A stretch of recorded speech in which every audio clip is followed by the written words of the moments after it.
निदत्ती जैसे कर्म को आप कंट्रोल कर सकते हो सिर्फ भगवान के दर्शन से।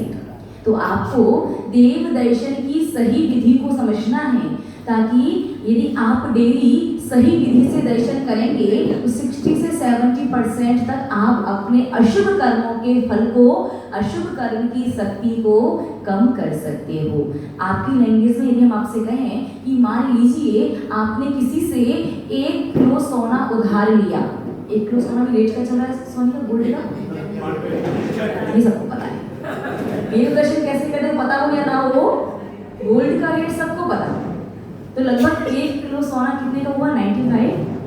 95 लाख। तो पाप कर्म कितना है? 1 किलो सोने की देने के बराबर।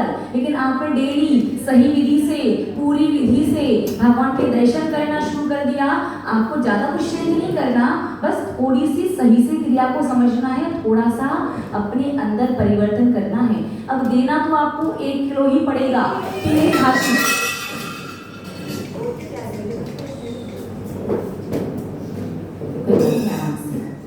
जैसे सोना पीला होता है तो अभी भी आपको पीली धातु ही देनी है, अभी भी आपको 1 किलो की क्वांटिटी नहीं देना है। लेकिन अब सोना नहीं, पीतल। और पीतल की रेट क्या है? पीतल के व्यापारी देश की रेट पता है ना, 1000-2000 रुपये मान लो ज्यादा से ज्यादा, ठीक है। तो आप सोचिए कहाँ 95 लाख और कहाँ 2000। इतना तक अशुभ कर्म को कम किया जा सकता है भगवान वीरेंद्र देव के दर्शन करने से। क्वांटिटी कम भले ही ना हो, लेकिन क्वालिटी चेंज हो जाएगी। जहाँ कर्म तीव्र फल देने वाले होंगे वहाँ मंद फल देकर के, वहाँ पर थोड़ा सा फल देकर के चले जाएंगे। महानुभाव, आज पूर्वकृत पुण्य का उदय चल रहा है, तो परिस्थितियां और कर्म समझ में नहीं आती। लेकिन अब थोड़ा सा इंतजार करो, और इंतजार ना भी करो तो घर जाकर के सुकून से, शांति से बैठना, आंखें बंद करके सोचना कि आज तक, इस क्षण तक आपने जितना जीवन व्यतीत किया है, क्या सच में आपने जीवन जिया है क्या? ईमानदारी। ये बात अलग है कि आप कहीं डेली मंदिर जाते हैं, अभिषेक कर लेते हैं, पूजन पाठ कर लेते हैं, जब कभी साधु संत का सानिध्य मिलता है तो प्रवचन सुन लेते हैं, आहार दान दे लेते हैं और पूजन विधान अनुष्ठान वगैरह कर लेते हैं। अगर इन चीज़ों को थोड़ी देर के लिए यदि छोड़ दिया जाए, सामान्यतया पूछा जाए, ईमानदारी बताना, इतने वर्ष आपके जीवन के व्यतीत हो गए, आपने जीवन को जिया है या जीवन काट रहे हो? हर एक सेकंड व्यतीत हो रहा है, सुबह से दोपहर, दोपहर से शाम, शाम से रात्रि, रात्रि से पुनः सुबह हो जाती है, और ऐसे करके एक एक दिन व्यतीत होता जा रहा है। लेकिन कहीं ना कहीं जो वास्तविक शांति, जो वास्तविक अनुभूति भगवान के दर्शन करने से हमें होनी चाहिए, उससे हम वंचित हैं। महानुभाव, अब चलते हैं अपनी उस आत्मिक आनंद, आत्मिक अनुभूति की ओर, कि कैसे भगवान के दर्शन करने से हम निज दर्शन कर सकते हैं और निज दर्शन के माध्यम से अपनी आत्मा का कल्याण कर सकते हैं। तो कल आप सभी लोगों ने समझा देव दर्शन की शुरुआत कहाँ से होती है? प्रातःकाल। प्रातःकाल भी कब? हाँ, नींद खुलते ही पहला विचार देव दर्शन का होना चाहिए। क्यों होना चाहिए? क्योंकि 24 घंटे में मनुष्य मन में लगभग कितने विचार आते हैं?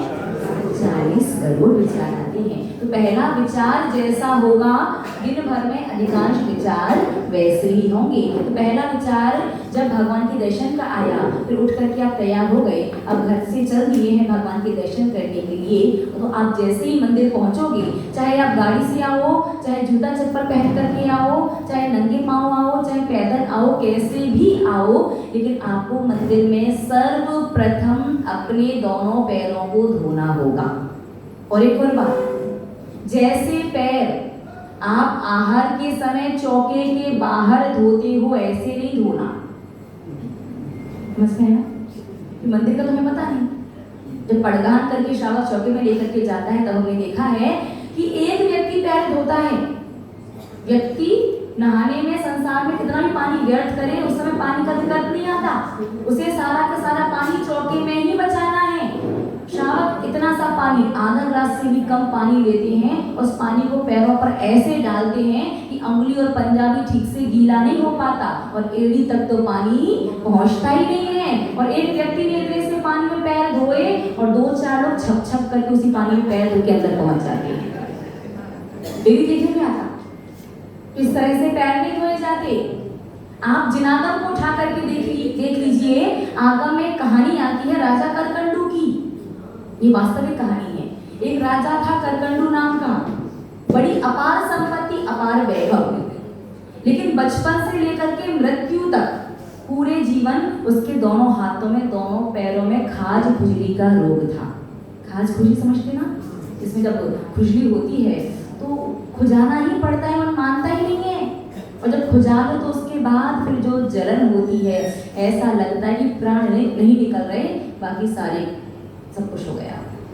तो उस वो राजा अपार संपत्ति, अपार वैभव, लेकिन बचपन से मृत्यु तक कौन सी बीमारी मिली? खाज खुजली की।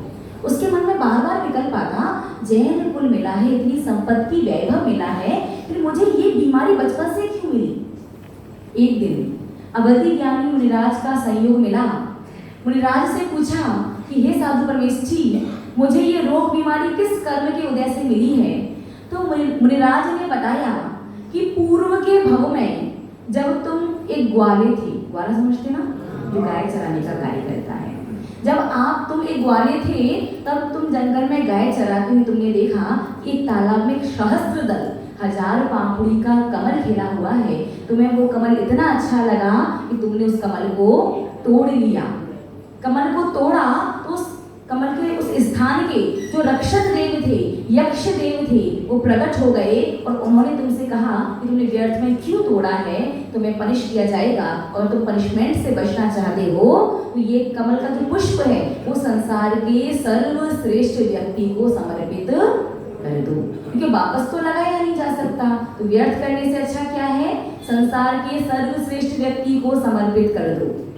तो ग्वाले के लिए सर्वश्रेष्ठ कौन है? उनके सेठ जी, जिनकी वजह से उन्हें 2 वक्त का भोजन मिल पाता है। तो ग्वाले के हिसाब से उसके सेठ जी सर्वश्रेष्ठ हैं। ग्वाला पुष्प लेकर के सेठ जी के पास पहुंचा, सेठ जी से कहा, आप संसार के सर्वश्रेष्ठ व्यक्ति हैं और आपके लिए मैं पुष्प समर्पित करता हूँ।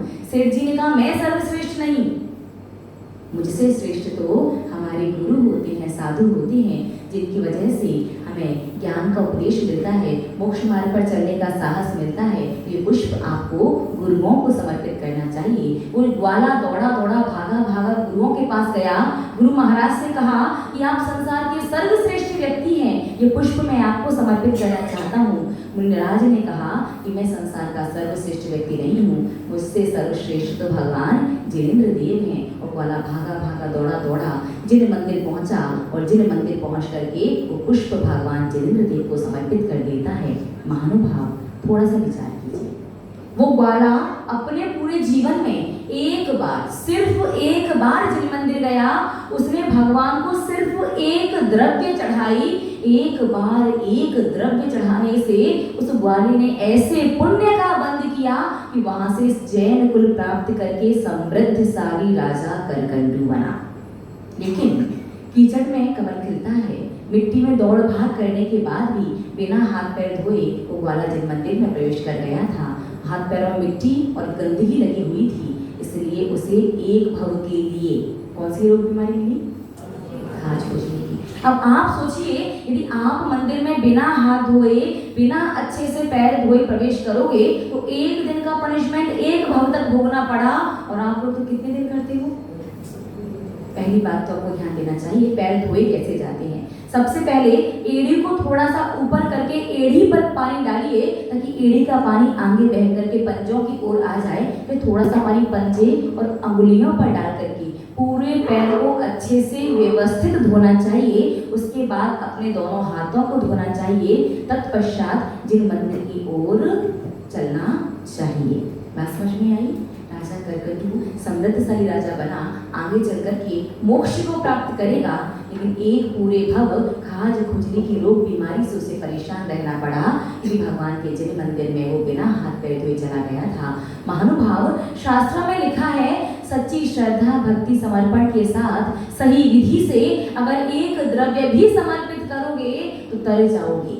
और यहाँ तो हालत क्या है, एक तो छोड़ो, पूरी 8 द्रव्य आप भगवान के समक्ष समर्पित करते हो।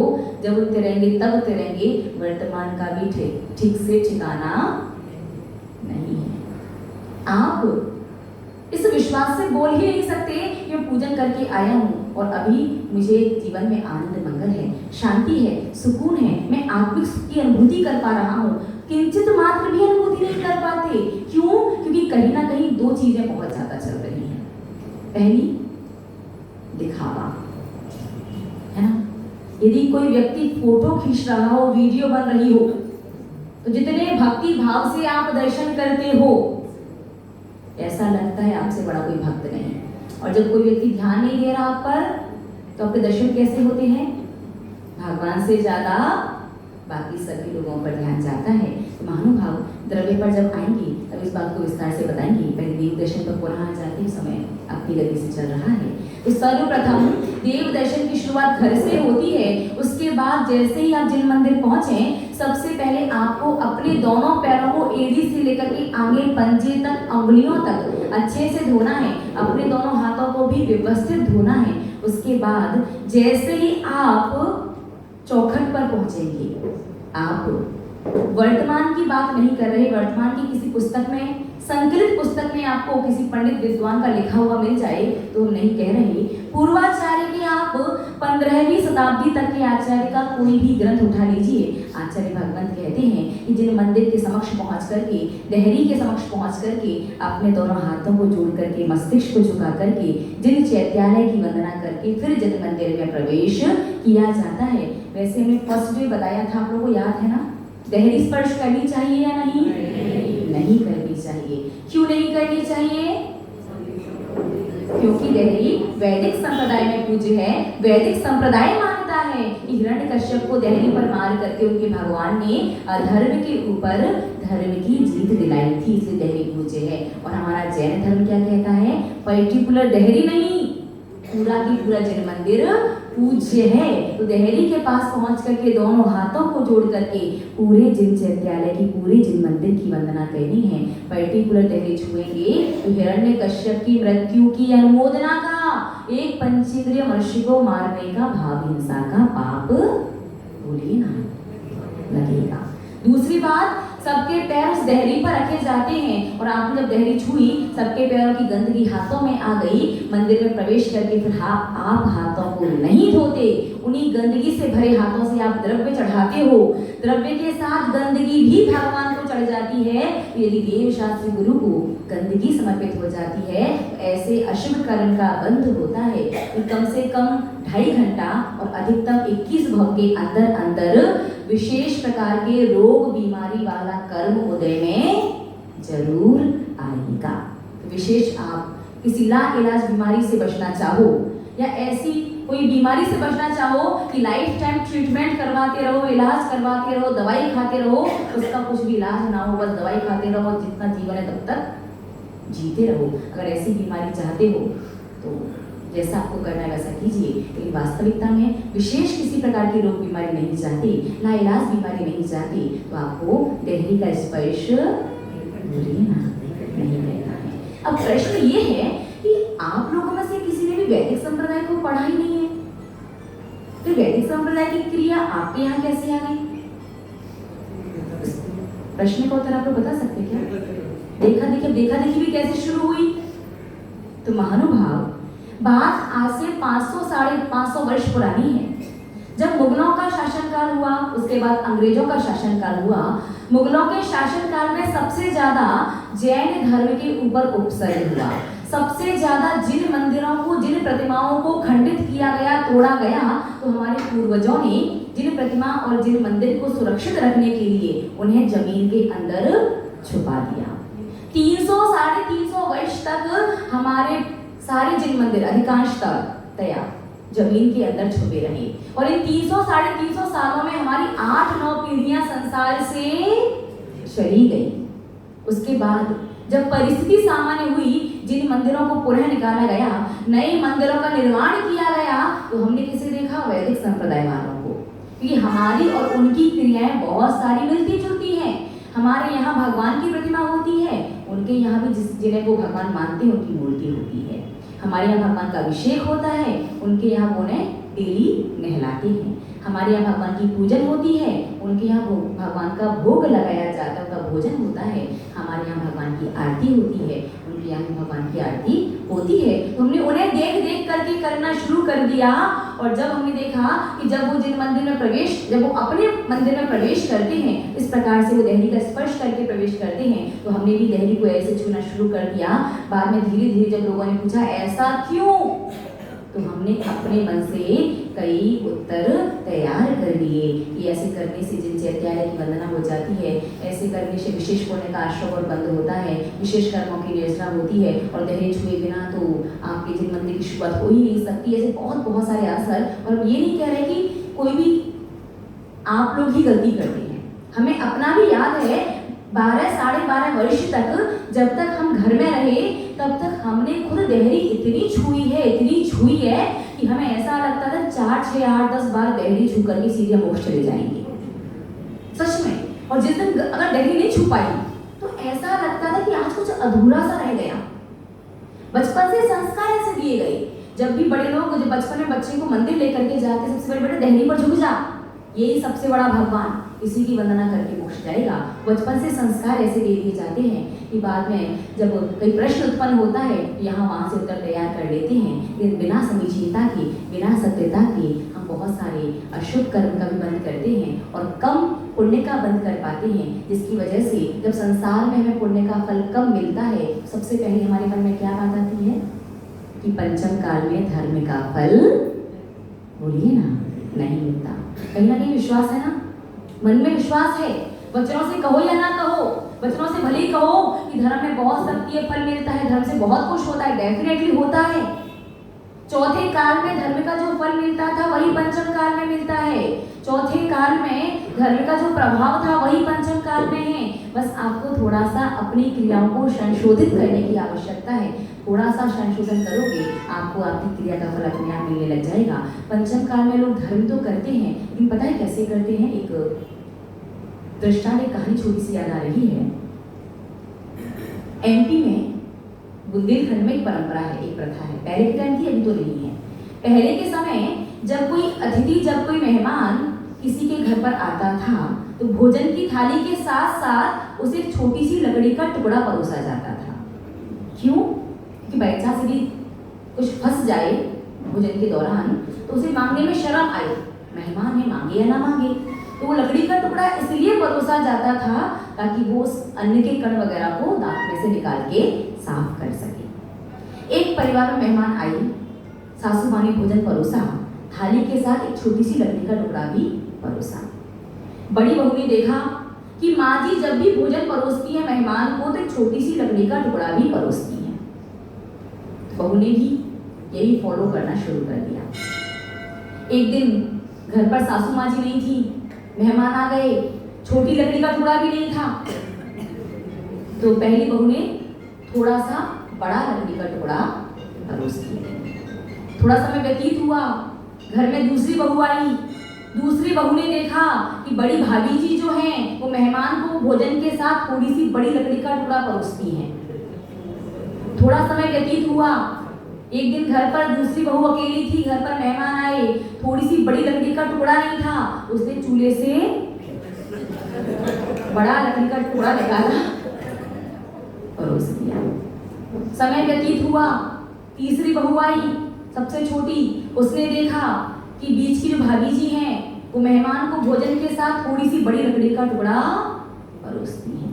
धीरे धीरे समय व्यतीत हुआ, एक मेहमान आए, घर पर छोटी बहू अकेली, उसने देखा उतना बड़ा लकड़ी का टुकड़ा नहीं है, उसने अपने श्रीमान जी से कहा बाहर नीम का पेड़ लगा है, थोड़ी सी लकड़ी का टुकड़ा तोड़ लाइए। और पुरुष वर्ग तो वैसे ही स्वभाव से उदार होते हैं, उसे जरा सा मांगो ज्यादा लेके आते हैं। अनुभव किया होगा आपने, तो थोड़ा सा तो चलता नहीं। तो श्रीमान जी गए बाहर, उन्होंने कहा इतना बड़ा पेड़, इतना सा लकड़ी का टुकड़ा लेके क्या जाऊं? उन्होंने पूरा एक हाथ का डंडा तोड़ लिया, पूरा एक हाथ का डंडा लेकर के पहुंचे, छोटी वाली जो बहू थी उसे दिया। तो श्रीमती जी ने सोचा श्रीमान जी इतने उदार, वो पूरा एक हाथ का डंडा लेके आए हैं, मैं कंजूसी क्यों दिखाऊं? उसने भोजन की थाली के साथ साथ पूरा डंडा एक हाथ का परोस दिया। अब 2, 5, 10 मिनट हो गए, मेहमान भोजन क्या करे, समझ में आया? अब जरा कंफ्यूज, भोजन को देखे डंडे को देखे क्योंकि भैया खाना खाने के बाद अब यहाँ वहां पर भैया बहू भी परेशान कि भोजन भी नहीं किया, ऐसा क्या हो गया, भोजन नहीं किया था, कुछ भी क्या हुआ। मेहमान ने कहा भोजन तो कर लेंगे, ये बताओ कि थाली तो ठीक है भोजन की जो आपने परोसी है, ये डंडा क्यों परोसा है। तो छोटी बहू ने कहा देखो भैया सीधी सी बात ऐसी है, पता तो हमें भी नहीं है कि परोसा क्यों जाता है। हमने अपनी बीच की भाभी को देखा है, थोड़ी सी बड़ी लकड़ी का टुकड़ा परोसती थी, आज उतना बड़ा टुकड़ा था नहीं तो एक हाथ का पूरा डंडा आपको परोस दिया। उसी समय घर की बीच की बहू आ गई, उनसे पूछा कि लकड़ी का इतना बड़ा टुकड़ा क्यों परोसते। तो बीच की बहू ने कहा देखो भैया बात सही तो ये है कि पता तो हमें भी नहीं है, हमने अपनी बड़ी भाभी को थोड़ा सा बड़ा टुकड़ा परोसते देखा था, एक दिन उतना बड़ा था नहीं तो हमने थोड़ा ज्यादा बड़ा परोस दिया। उतनी देर में घर की बड़ी बहू भी आ गई, उनसे पूछा भैया आप ही बता दो बड़ा लकड़ी का टुकड़ा क्यों परोसते थे। बड़ी बहू ने कहा देखो भाई बात ऐसे, पता तो हमें भी कुछ नहीं है, हमने सासू माँ जी को थोड़ी छोटी सी लकड़ी का टुकड़ा परोसते देखा था, तो बस एक दिन घर पर उतना टुकड़ा था नहीं, हमने थोड़ा सा बड़ा परोस दिया। उतनी देर में माँ जी भी आ गई, उनसे पूछा माँ जी आप ही बता दो डंडा क्यों परोसा है। माँ ने कहा भैया डंडा नहीं परोसा जाता, छोटी सी लकड़ी का टुकड़ा दांत साफ करने के हिसाब से रखा जाता था कि मेहमान संकुश में मांगेगा नहीं तो दांत में फंसा रहेगा तो दिन भर जीव वहीं जा करके उसे परेशान करेगी, और छोटी सी लकड़ी का टुकड़ा कैसे डंडा बन गया। ऐसा ही आप लोगों के साथ भी होता है, किसी परिस्थिति में, किसी अपवाद में, किसी वजह से प्रारंभ हुई कोई क्रिया, कोई परंपरा, कोई रूढ़ी, कब आप उसे धर्म बना लेते हो आपको भी पता नहीं चलता। फिर आपके मस्तिष्क में धर्म को लेकर एक ही बात आती है, ओल्ड इज, हाँ भाई ओल्ड इज गोल्ड है ना। ये सिद्धांत धर्म में जरूर लगाते हैं कि हमारे पूर्वज गलत थे, वो इतनी वर्षों से कर रहे हैं, इतनी पीढ़ियां देख ली उन्होंने। महानुभाव ओल्ड इज गोल्ड का सिद्धांत हर जगह नहीं लगता। अगर हर जगह लगाने लग जाओ तो एक बात बताओ, दवाई यदि एक्सपायर हो जाएगी फिर खाओगे क्या, बोलिए ना। Why? Old is gold? जितनी पुरानी, जितनी एक्सपायर दवाई उतनी ज्यादा अच्छी, नहीं चलेगा ना। तो आपको याद रखना है ओल्ड इज गोल्ड का सिद्धांत हर जगह नहीं लगता। कुछ धार्मिक क्रियाएं, परंपराएं भी होती हैं और कुछ रूढ़ियां भी होती हैं। जैसे देहरी स्पर्श करना है, ये रूढ़ी से है जिसे हमने धर्म और परंपरा मान लिया है। अब देहरी स्पर्श करने से होता क्या है ये हमने आपको बता दिया, अब करना क्या है, चॉइस इज योर्स, चयन निर्णय आपका है कि आपको उस स्पर्श करके उस प्रकार का शुभ कर्म बांधना है या वहां पर खड़े होकर के दोनों हाथों को जोड़ करके पूरी दिन चैत्यालय की वंदना करके विशेष शुभ कर्म बांध करके जिन मंदिर से लौटना है। तो आज समय पूर्ण हो चुका है और आप लोग मंदिर की देहरी तक पहुंच चुके हैं। अब कल जिन मंदिर में प्रवेश करेंगे और देखेंगे किस प्रकार से देव दर्शन की शुरुआत होती है। आप सभी भव्य जीवों का शुभ हो, मंगल हो, कल्याण हो, इसी भावना के साथ जय बोलिए पंच परमेश्वरी भगवान। आप लोग निश्चिंत रहिए, जो जो भी प्रश्न में पेंडिंग किए हैं फर्स्ट सेकंड थर्ड डे से, वो सारे क्वेश्चंस एक एक करके अपन जो सुबह की क्लास है, इस क्लास का नाम भी हमने रख दिया है लॉजिक धर्म का। क्या नाम है? लॉजिक धर्म का। जो धार्मिक क्रियाएं करते हैं, अनुष्ठान करते हैं, उसे सब क्रियाकांड तक सीमित नहीं रखना है। उस धर्म का लॉजिक क्या है, धीरे धीरे अपन उन्हें समझेंगे और एक एक प्रश्न को क्लियर करते चलेंगे। ठीक है, चलिएगा, लगाइएगा आसन, बंद कीजिएगा दोनों नेत्र, जोड़िएगा दोनों हाथ, लयबद्ध तरीके से ताली बजाते हुए अरहम का पाठ। आंखें सभी को बंद करनी है। क्यों बंद करनी है इस अरहम के पाठ में? आज समय हो गया, इसका उत्तर हम कल देंगे, बहुत विशेष रीजन है। ठीक है, कभी बंद कीजिए, बीच में ऐसा नहीं करना, बस हम खोल सकते हैं। आप लोगों को एग्जामिन करने के लिए आप लोग खोल तो नहीं रहे, बीच में जब निगाह से निगाह मिल जाए तो फिर बीच में बंद करना, बंद करके रखिए। चलिए,